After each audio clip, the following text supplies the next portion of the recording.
You know, just a few weeks ago, it really felt like the world was holding its breath, waiting for a military showdown in the Middle East.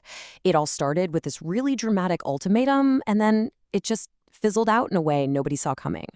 So let's get into it, because the analysis we're breaking down today claims this whole thing wasn't really about missiles at all.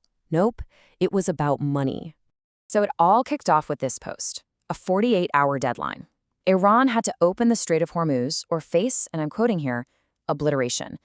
The media, of course, went nuts. Global think tanks were predicting disaster. We started hearing reports that 23 nations were moving military assets into the region.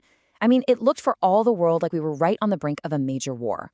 But then, the entire script just completely flipped. Instead of obliteration, we got negotiations.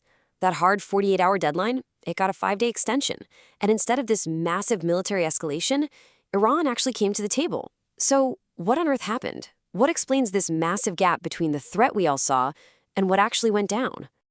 To really get this, we have to look past all the military posturing, all the talk of warships. The source material for this whole explainer claims that the real fight wasn't playing out in the Persian Gulf at all. No, it was playing out on balance sheets, in a totally different part of the world. According to this analysis, yeah, Iran was definitely a player in this drama, but they weren't the main opponent. The real target, the source argues, was the financial powerhouse known as the City of London. And look, we're not just talking about the city itself. We're talking about a very specific network of institutions that wields this incredible global economic power. So what do they mean when they say the City of London? It's not a place on a map. It's this collection of entities. You've got the insurance giant, Lloyd's of London. You've got the super influential Chatham House think tank, British intelligence, MI6, the Bank of England, and of course their allies over on Wall Street. The source we're looking at basically argues that these groups together form a kind of modern financial empire. And why would this so-called empire be a target? Well, the source claims it's because it is in some serious trouble.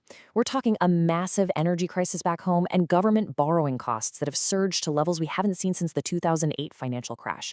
So according to this argument, that whole system is deeply vulnerable right now. Okay, so this brings us back to the Strait of Hormuz.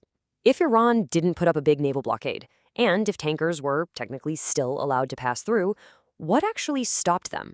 What brought all that shipping to a screeching halt? The answer, according to the source, is a financial choke point. The weapon of choice here wasn't a torpedo, it wasn't a sea mine, it was an insurance policy, a piece of paper. And this is where a really key player steps onto the stage. Let's talk about Lloyd's of London. For over 300 years, it has been the absolute center of the universe for marine insurance, especially that high-stakes war risk coverage you need to send ships into dangerous waters. And here's the thing you have to understand. Without Lloyd's insurance, those billion-dollar ships, they just do not move, period. And this right here is the critical moment.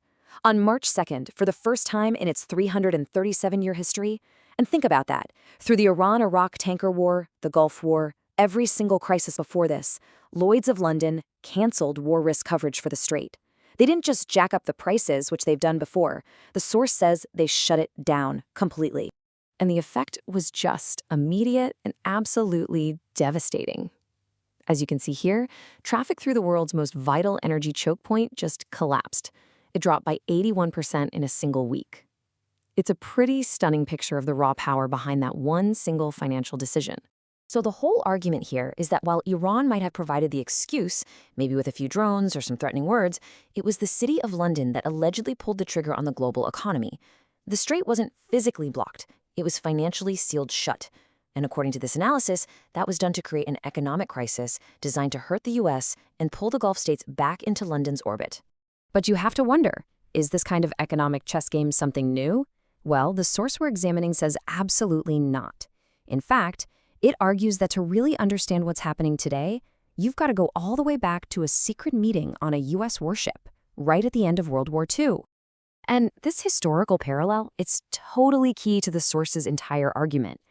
It basically reframes this whole conflict not as some new flare-up, but it's just the latest battle in a long, quiet war over who really controls the world's energy, and by extension, its entire economy.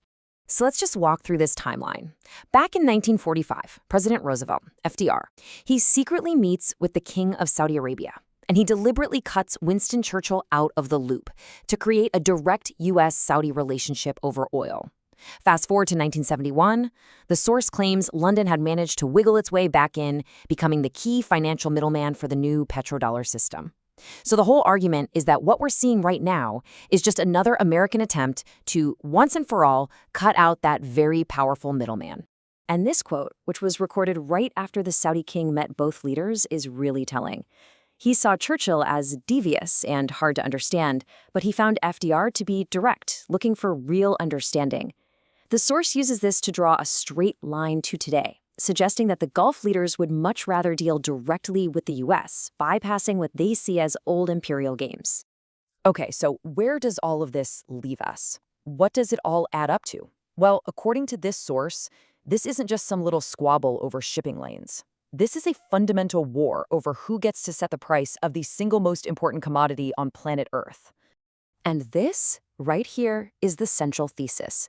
The core idea is that you can't have real national sovereignty, you can't have a real economic revolution, if some outside power, in this case the City of London, is controlling the pricing and the flow of your energy. So from this point of view, the whole strategy becomes crystal clear. Step 1 was for the U.S. to achieve its own energy independence. Done. Step 2, which this analysis claims is happening right now, is to use that independence as a weapon to break London's financial grip on global energy prices. And the ultimate goal? Step 3, full, unshakable U.S. economic sovereignty. You know, this whole episode, when you look at it through the lens of our source material, it forces you to ask a much, much bigger question. As power shifts and changes in the 21st century, are we stepping into a whole new era of conflict? An era where the most important battles aren't fought with aircraft carriers and drones, but with insurance policies, with currency flows, and with commodity prices. It's a fascinating and maybe even a little unsettling thought to leave you with.